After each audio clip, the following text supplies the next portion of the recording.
Ya, shalom Bapak Ibu. Puji Tuhan, kita bersama-sama kembali akan belajar firman Tuhan, apa yang menjadi pesan Tuhan buat setiap kita. Judulnya adalah kita adalah bagian dari kerajaan sorga. Nah, ini Bapak Gembala sudah sampaikan di hari Selasa, bahkan 2 kali ya di doa pagi dan juga di dalam doa pengurapan. Artinya betapa ketika kita mendengar tentang pesan ini, ayatnya diambil dari 2 Petrus pasal yang pertama, ayat yang ketiga dan keempat. Saya bacakan untuk Bapak Ibu semuanya. Karena kuasa ilahinya telah menganugerahkan kepada kita segala sesuatu yang berguna untuk hidup yang saleh oleh pengenalan kita akan Dia yang telah memanggil kita oleh kuasanya yang mulia dan ajaib. Dengan jalan itu Ia telah menganugerahkan kepada kita janji-janji yang berharga dan yang sangat besar, supaya olehnya kamu boleh mengambil bagian dalam kodrat ilahi dan luput dari hawa nafsu dunia yang membinasakan dunia. Nah, penekanannya di sini di ayat yang keempat, supaya olehnya kamu boleh mengambil bagian dalam kodrat ilahi. Ya, kemarin sudah dijelaskan, Bapak Gamal sudah memaparkannya secara detail, dan kita diingatkan lewat pesan ini mengenai status kita. Ya, status kita ini adalah pemilik bagian dari kerajaan sorga. Ya, partaker of God's kingdom. Kita juga adalah bagian dari proyeknya Tuhan. Ya, di mana kita ini kan adalah orang-orang yang dipilih, orang-orang yang sudah dilatih, dididik sedemikian rupa, diperlengkapi, kemudian diberi otoritas, digembleng. Ya, cara pandang kita hari lepas hari terus diubahkan. Lewat apa? Lewat ketika kita mendengar kebenaran firman Tuhan. Nah, ketika saya merenungkan ini Bapak Ibu, saya membayangkan kalau misalnya ya kita mendapat satu panggilan dari istana presiden. Ya, kita diundang untuk hadir, datang, kemudian Bapak Presiden mengajak kita untuk masuk di dalam jajaran kabinetnya. Ya, ayo bantu saya untuk membawa bangsa ini ke arah yang lebih baik. Nah, ketika kita mungkin menerima undangan tersebut, ya, menerima ajakan tersebut, panggilan tersebut, ya, bukan karena kita orang yang biasa, tapi karena kita memang misalnya sudah punya pengalaman, kita punya keahlian, ya, kemudian latar belakangnya sudah diperiksa, wah luar biasa, ya. Nah, tentu ada sesuatu yang bisa kita banggakan, ya. Wow, presiden aja misalnya memilih kita, ya, pasti ada sesuatu yang begitu bangga buat kita, ya. Kita bisa dipercayakan sedemikian rupa, ya, untuk terlibat di dalam bangsa ini, gitu. Nah, bayangkan kalau ini adalah sesuatu yang diberikan oleh Tuhan buat kita anak-anaknya. Kalau kita memiliki rasa kayaknya enggak bangga, waduh ini sesuatu yang sangat disayangkan sekali, ya. Tapi ketika kita sadar, waduh ini luar biasa nih, ya, kita mendapat sebuah kehormatan untuk bisa masuk menjadi bagiannya dari kerajaan sorga. Berarti kan ada hal yang memang harus kita kerjakan gitu. Nah, saya coba untuk mencari, membandingkan, melihat di dalam terjemahan Alkitab lainnya gitu ya. Dan saya menemukan salah satunya di dalam Alkitab Message Bible. Di sini dikatakan begini, everything that goes into a life of pleasing God has been miraculously given to us by getting to know, ya, personally and intimately, ya. Jadi segala hal yang masuk ke dalam kehidupan yang menyenangkan Tuhan, ya, itu telah diberikan, ya, secara ajaib kepada kita, ya, diberikan secara ajaib kepada kita dengan cara apa? Dengan cara kita mengenal, ya, mengenal pribadi Tuhan itu sendiri, mengenal secara pribadi, dan kita bisa menjalin sebuah keintiman. Ya. Itu satu hal yang wow, ketika saya merenung ini ya, luar biasa sekali. Bahkan di situ dikatakan, ya, the one who invite us to God. Ya. Jadi dia itu adalah pribadi yang mengundang kita untuk datang kepada Tuhan. Ya, kita pernah belajar tentang bagaimana sebenarnya Tuhan itu mengundang kita untuk datang kepada Tuhan. Ketika kita diberi undangan Bapak Ibu, dan bahkan di sini dikatakan undangannya itu adalah the best invitation we ever receive. Jadi undangan yang kita terima ini adalah undangan yang terbaik, undangan yang tidak pernah kita terima di dalam kehidupan kita. Ini adalah undangan dari kerajaan surga. Ya. Berarti kan wow, sangat luar biasa sekali nih. Undangannya ini sangat spesial sekali. Ya, undangan yang sangat terbaik, lebih baik mungkin dari apa yang diberikan oleh kepala negara. Ya. Tujuannya adalah apa? Supaya kita mau dibawa, diajak, ada di dalam bagiannya Tuhan. Bagian kerajaannya, ada di dalam proyeknya Tuhan. Ya. Selain itu apa? Selain itu juga kita juga di sini dikatakan we were also given absolutely terrific promises to pass on to you. Ya. Jadi kami juga diberi janji yang sangat luar biasa untuk disampaikan ya kepadamu. Jadi di sini bagaimana dikatakan bahwa kalau di dalam surah Petrus, jadi Petrus ini dia menerima sesuatu ya berupa janji-janji yang luar biasa ini untuk disampaikan kepada siapa? Kepada kita. Kepada kita. Nah, kepada kita tuh bahkan di situ dijelaskan lagi your tickets, ya, your ticket to participation in the life of God. Jadi ada tiket, Bapak Ibu. Tiket yang diberikan, berarti kan kalau ada tiket, wow ini bukan sembarang orang loh. Ya diberikannya bukan sembarang orang. Kalau kita misalnya mau nonton sebuah pertunjukan, ya kita harus beli tiket supaya kita bisa ada di dalam bagian, di dalam pertunjukan itu, bisa menonton, bisa menikmati. Berarti kan ada sesuatu yang harus kita keluarkan. Oh ada biaya yang harus kita keluarkan. Tapi ini tiket ini diberikan Tuhan ya secara cuma-cuma untuk kita ada di dalam bagiannya Tuhan. Berarti ini sebuah akses yang sangat-sangat khusus ya. Sebuah jalan yang sangat khusus sudah diberikan kepada kita. Tapi tiket ini diberikan, di situ dikatakan after you turn your back on a world corrupt by lust. Ya. Artinya di sini bagaimana setelah kita itu berpaling, ya, setelah kita berpaling dari dunia yang hari ini sudah rusak ya oleh segala nafsu, ya, segala nafsu yang hari-hari ini coba ditawarkan oleh dunia. Nah, ini kan kalau kita renungkan, wah, Tuhan sudah kasih tiket nih supaya kita, ayo. Kamu harus berpartisipasi di dalam kehidupan Tuhan, ya. Di dalam kehidupan yang di situ tadi dikatakan kehidupan yang Tuhan lakukan itu yang benar-benar menyenangkan Tuhan. Gitu. Nah, sesuatu yang menyenangkan Tuhan itu sudah ditaruhkan, sudah diberikan kepada kita. Artinya di sini bagaimana kita harus belajar untuk terus menyelaraskan. Makanya kan kemarin Bapak Gama sudah sampaikan poinnya. Kita harus belajar menyelaraskan cara pandang kita. Kita harus mencari tahu, oh ya apa ya yang menjadi hal-hal yang menyenangkan Tuhan. Di dalam kehidupan Tuhan hari-hari yang Tuhan jalani itu sesuatu yang menyenangkan hati Tuhan. Nah kita belajar untuk tahu. Kita belajar untuk terlibat.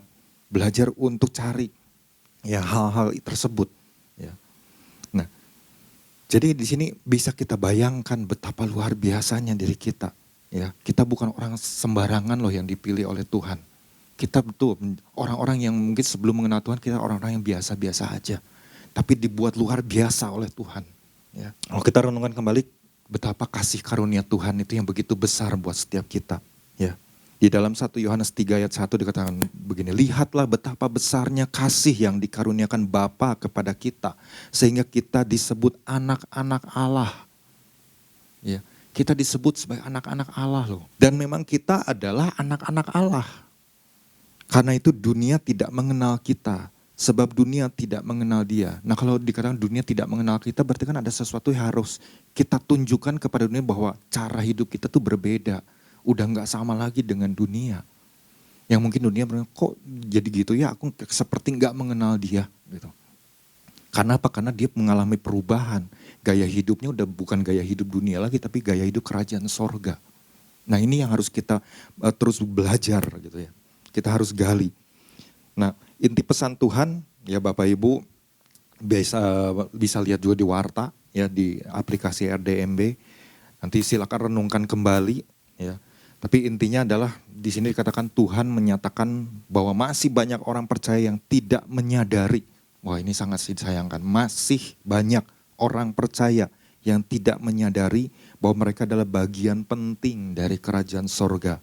Ya. Tentunya saya berharap kita semua di sini adalah mulai sadar, oh iya, kita itu adalah orang-orang yang terpenting, ya, bagian dari orang yang terpenting di dalam kerajaan sorga. Berarti harus menjalankan fungsi. Jadi bukan status saja, ya. Kita sudah diingatkan tentang hal itu. Jadi lewat pesan ini kita sudah diingatkan, inilah saatnya, sudah saatnya kita bangkit, ya, bangkit dan menangkap kembali panggilan sorgawi atas hidupnya, ya, atas hidup siapa? Ada setiap hidup kita orang percaya, ya. Di sini diingatkan tugas kita adalah bumi itu harus penuh dengan kemuliaan Tuhan, ya. Jadi nanti Bapak Ibu silakan renungkan kembali inti pesan Tuhan ini, baca berulang-ulang, ya, supaya kita semakin memahami apa sih yang Tuhan mau untuk saya lakukan, ya. Kemarin kan kita jadi sudah dibukakan sesuatu yang mungkin selama ini hanya selewat aja, tapi kita sudah dibukakan dan mulai memahami, ya. Nah, kemarin kan ada dua hal yang dibagikan oleh Bapak Gamal. Yang pertama, selaraskan cara pandang kita dengan cara pandang kerajaan surga, ya, kingdom paradigm. Kemudian selaraskan standar kita bertindak dengan standar partner kita, yaitu Tuhan, ya, God's coworker. Apa yang harus kita, ya, sebagai orang percaya itu lakukan untuk memenuhi bumi dengan kemuliaan Tuhan. Nah, yang saya dapatkan pagi hari ini, yang satu hal yang saya bagikan, ya, isi hari-hari kita, mulai kita isi hari-hari kita, ya, dengan mencari perkara-perkara yang di atas, yang mungkin selama ini kita udah tinggalkan. Selama ini kita mungkin cuma sekali-kali aja mencari, ya, perkara-perkara yang di atasnya, mulai kita isi. Kalau diingatkan, ayo, ya, sudah saatnya orang percaya ini bangkit, ya. Dikatakan sudah saatnya orang percaya ini bangkit dan menangkap kembali panggilan surgawi, ya, berarti yuk kita isi, ya. Ketika kita dengar pesan ini, ketika dengar poinnya, oh berarti saya harus mulai mengisi hari-hari saya dengan mencari perkara-perkara yang di atas. Kolose pasal yang ketiga, ayat ke-1 sampai ke-3. Karena itu kalau kamu dibangkitkan bersama dengan Kristus. Kita adalah orang-orang yang sudah dibangkitkan bersama dengan Kristus, ya. Carilah perkara yang di atas di mana Kristus ada, duduk di sebelah kanan Allah. Pikirkanlah perkara yang di atas, bukan yang di bumi. Sebab kamu telah mati dan hidupmu tersembunyi bersama dengan Kristus di dalam Allah. Wah, kalau kita renungkan ayat ini luar biasa sekali.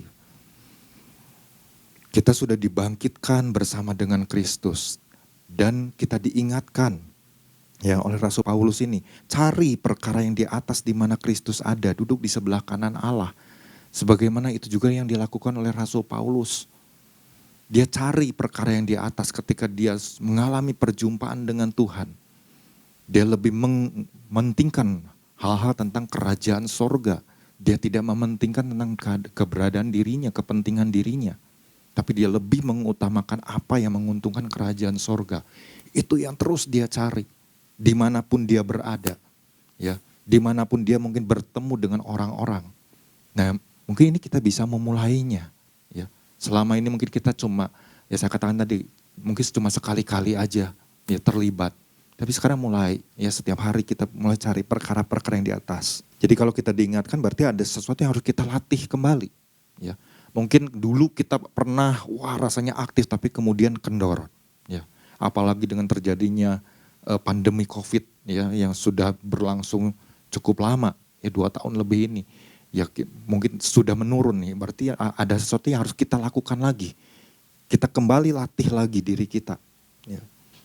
Jadi isi kembali dengan perkara-perkara di atas. Perkara-perkara apa? Perkara-perkara yang tentu membuat Tuhan itu yang benar-benar disukakan.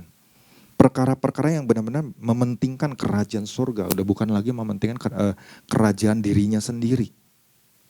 Mungkin kita bisa mulai melakukan, jangan mulai berani bersaksi, ya, menceritakan tentang hal-hal yang Tuhan sudah lakukan di dalam kehidupan kita yang pasti Bapak Ibu mengalaminya pribadi lepas pribadi.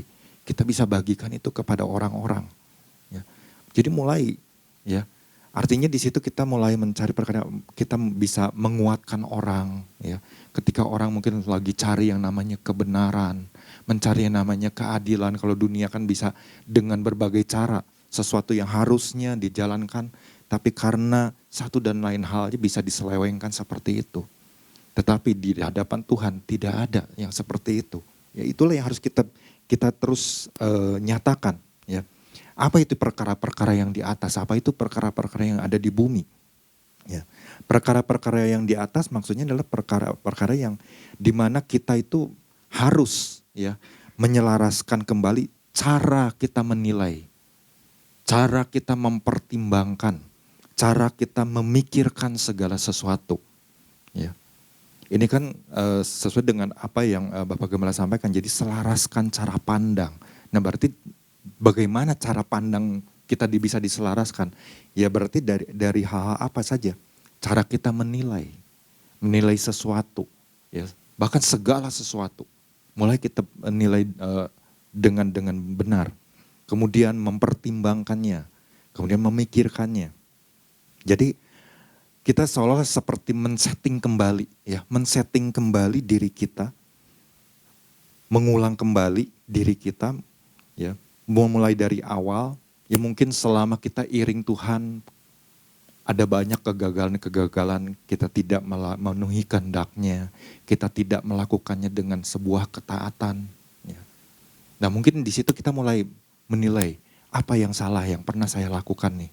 Sehingga saya banyak membiarkan hal-hal yang seharusnya saya lakukan tapi tidak saya lakukan. Nah kita mulai menilai, ya, kemudian mempertimbangkannya baik-baik. Jadi ada sesuatu yang tindakan yang harus kita lakukan, ya, selangkah demi selangkah. Ya. Kalau ibaratnya kalau seorang murid itu gagal ya di dalam tes pertama, maka mungkin guru akan memberikan kesempatan yang kedua, ada remedial, ya, ada kesempatan untuk memperbaiki. Nah, ini juga sama sebetulnya. Tuhan tuh kalau Tuhan lagi ingatkan kita tentang diri kita ini adalah bagian dari kerajaan sorga, berarti ada kesempatan nih untuk kita memperbaiki. Ya, kita mungkin selama ini menjalankan sesuatu, ini sesuatu yang salah nih, ya caranya salah. Berarti kita harus merevisi ulang caranya. Kita mulai menilai dengan baik apa yang perlu kita perbaiki. Ya, kemudian kita pertimbangkan, kalau dulu saya melakukannya begini, ini kemudian jalannya jadi salah. Berarti pertimbangan lainnya apa nih? Ya, supaya bisa jadi ke arah yang baik, ya, yang lebih baik lagi. Nah, kita memikirkannya dengan baik. Ya. Jadi kesalahan-kesalahan itu mulai disingkirkan dan kita mulai memperbaikinya, kita mulai memperbaharuinya, ya. Di dalam langkah-langkah yang kita jalani ini kembali, ya. Jadi kalau misalnya kita dulu punya perusahaan misalnya atau mendirikan perusahaan, izinnya ya nanti aja, izinnya belakangan aja, ya, atau ya sudahlah bayar aja sama penegak hukum, udah gampang nanti nggak akan diperiksa. Nah dulu mungkin cara-caranya yang salah, ya, atau mungkin kita udah tahu kebenaran tapi kita tidak melakukannya, ya. Nah ini kan akhirnya pada saat misalnya satu waktu misalnya diperiksa dan sebenarnya surat-suratnya ternyata nggak lengkap. Loh ini surat-suratnya udah ada loh, ya, dan lain sebagainya. Tapi ternyata surat yang dibuatnya itu nggak lengkap atau nggak mungkin salah seperti itu, isinya nggak tepat, ya, nggak sesuai dengan apa yang dijalankannya. Nah di situ kan mulai dilihat kembali apa yang salah nih? Berarti saya harus mengurus kembali, ya, dari awal. Surat izin itu harus diurus supaya semuanya beres, ya. Segala sesuatunya beres, perizinannya beres, perpajakannya juga beres, ya, dan lain sebagainya. Atau misalnya di dalam rumah tangga, ya, di dalam rumah tangga kan kadang-kadang misalnya kan orang tua dengan anak seringkali mungkin nggak terlalu cocok misalnya, ya.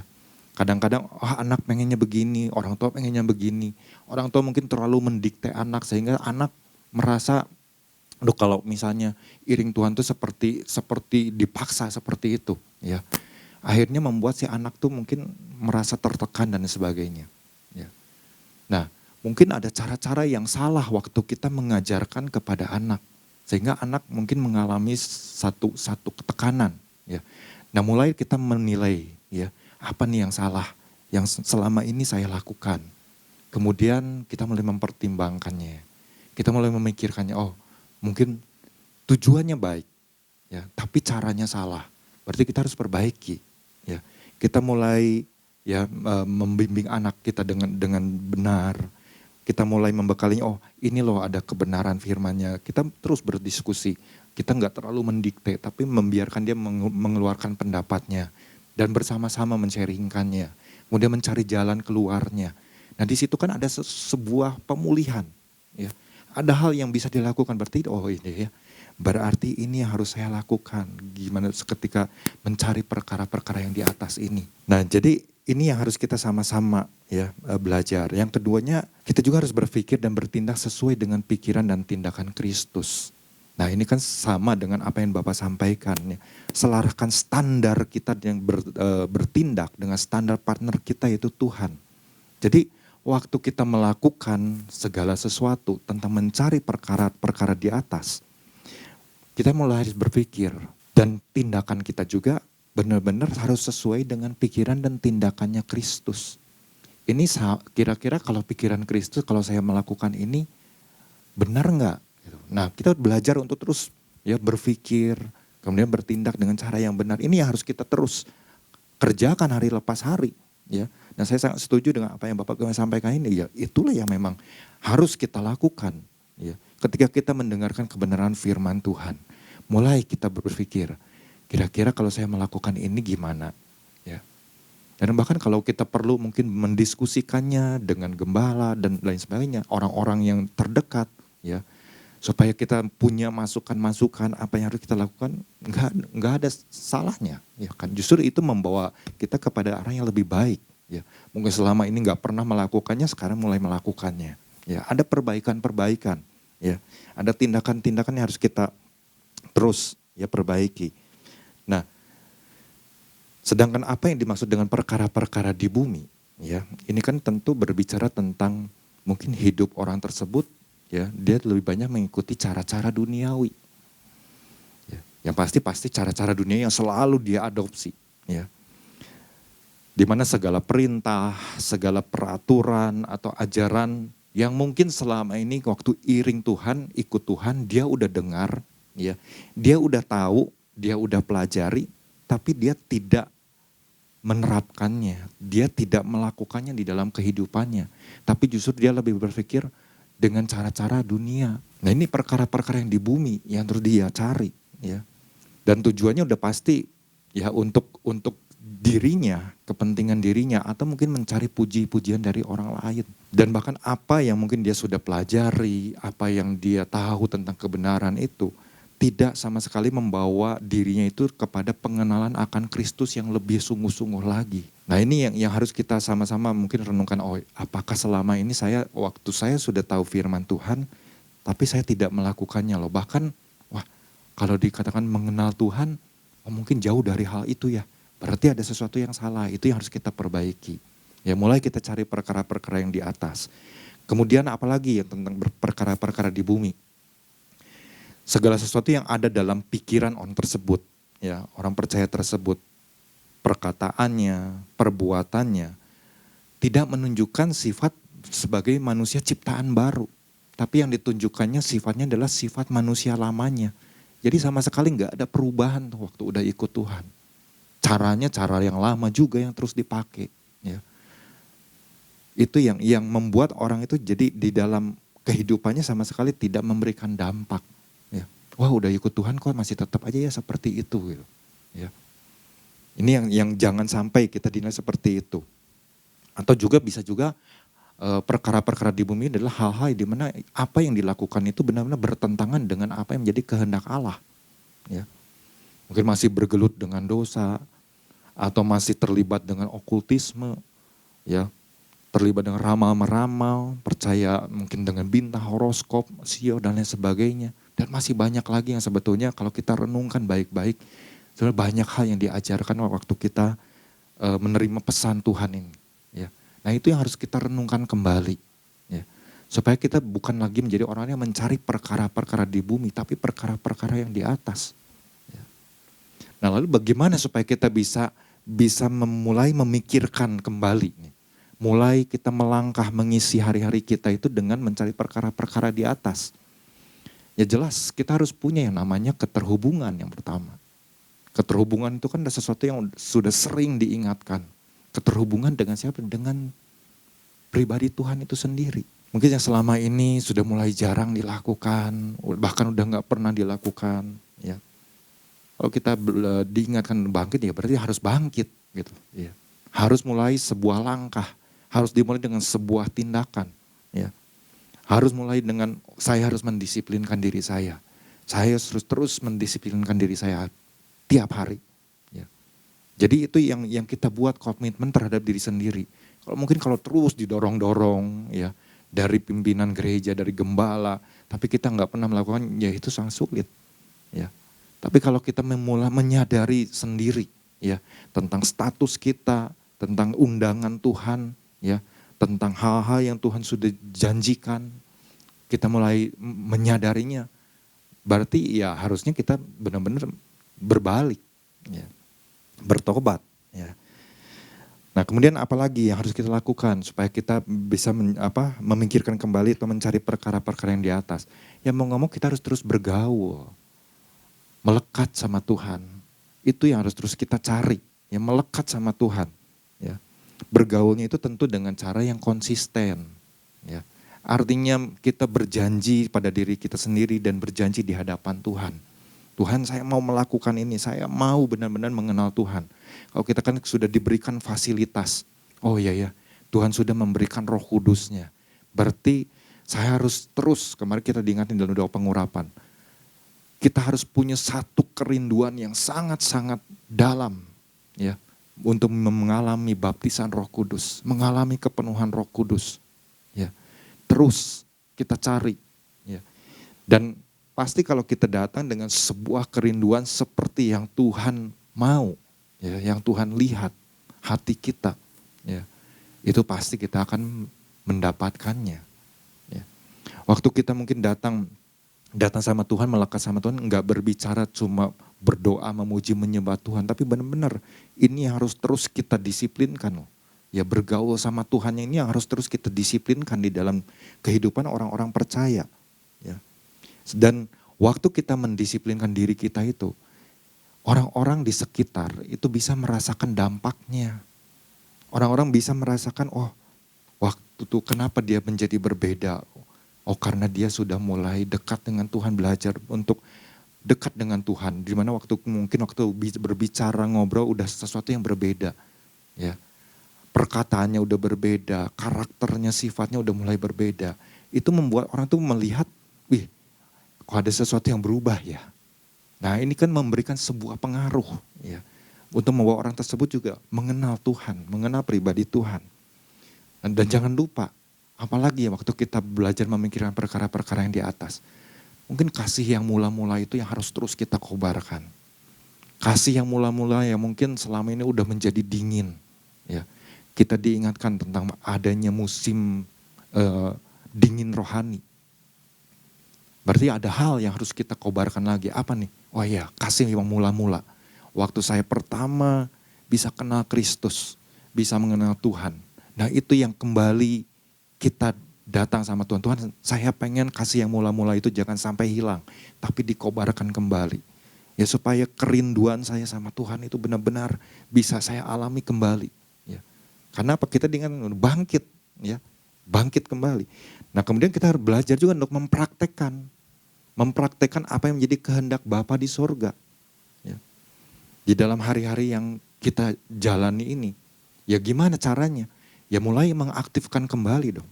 Ya. Kalau dulu kita misalnya kita pernah berdoa, ya, waktu kita menjenguk seseorang yang sakit misalnya salah satu di dalam keluarga. Kita datang mendoakan. Tentu waktu kita mau mendoakan kan setidaknya kita memulai percakapan. Kita memulainya dengan memperkenalkan pribadi Yesus. Ya. Bagaimana kita mungkin bersaksi juga mengalami sesuatu dipulihkan oleh Tuhan Yesus. Itu kan menjadi sebuah hal yang berharga yang bisa menyadarkan seseorang. Membuka hati seseorang. Ya. Sampai ketika orang tersebut mulai, ya dia bisa berbicara, ya mulai bisa mengungkapkan hatinya dan sebagainya. Nah di situ kan kita bisa mengundang Tuhan Yesus untuk masuk di dalam kehidupannya. Dan disitulah kita mulai menggunakan otoritas, menarik kuasa yang dari sorga turun di tempat tersebut. ya, menghadirkan kerajaan Allah. Karena kita adalah anak-anak Allah, kita percaya ada kuasa dan otoritas ketika kita mengucapkannya, tentu dengan iman. Ya. Iman bahwa mujizat Tuhan itu masih ada. Kuasa Tuhanlah yang bekerja buat orang tersebut. Ya. Di situ kita bisa belajar untuk menyadari, oh ya inilah bagian yang seharusnya saya lakukan. Ya. Atau cara yang selama ini di tempat ini juga kan gereja lakukan di dalam doa syafaat setiap pagi. Ya. Doa pagi ini seperti ini. Mendoakan lingkungan. Artinya kita dengan untuk mengadopsi lingkungan. Itu kan salah satu cara. Ya. Cara yang enggak terlalu sulit. Ya, cara-cara yang simpel, yang mudah, kita mengadopsi wilayah di mana kita tinggal. Ya, kalau hari-hari ini begitu banyak terjadi kejahatan-kejahatan, begal dan lain sebagainya, disitulah otoritas yang Tuhan berikan. Oh ya, berarti saya harus mempraktekkan ini kembali nih. Tuhan sudah berikan kuasa, sudah berikan otoritas, berarti saya harus menarik kuasa dari sorga ini turun di tempat di mana saya berada. Ya. Di dalam keluarga pun sama, ya di rumah seperti itu. Ya, kita menguduskan anak-anak, kita kemudian menguduskan tempat-tempat di rumah, ya nggak setiap hari, mungkin misalnya seminggu sekali, ya seperti itu bisa kita lakukan. Hal-hal yang nggak terlalu ribet gitu, tapi kita bisa lakukan hal-hal tersebut. Ya. Artinya di situ kita sedang melakukan bagian kita sebagai anak-anak dari kerajaan Allah ini. Ya. Nah, kan kita ingat firman Tuhan di dalam Markus pasal yang ke-16, ayat ke-15. Lalu ia berkata kepada mereka, pergilah ke seluruh dunia, beritakanlah Injil kepada segala makhluk. Nah ini kan artinya bahwa kita harus minta sama Tuhan, Tuhan kalau mungkin selama ini saya nggak punya keberanian untuk bersaksi. Selama ini saya mungkin lebih banyak berdiam diri, masa bodoh sama orang.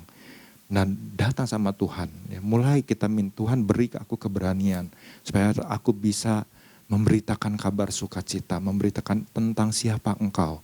Ya, kita nggak harus dengan firman, tapi bagaimana kehidupan yang kita alami ketika kita mengalami Tuhan, dipulihkan oleh Tuhan. Ya, ini yang kita belajar untuk menjadi berkat. Ya, siapa yang percaya dan dibaptis akan diselamatkan, tetapi siapa yang tidak percaya akan dihukum. Nah ini yang ke-17-nya ini, tanda-tanda ini ya akan menyertai orang percaya. Mereka akan mengusir setan-setan demi namaku. Mereka akan berbicara dalam bahasa-bahasa yang baru bagi mereka.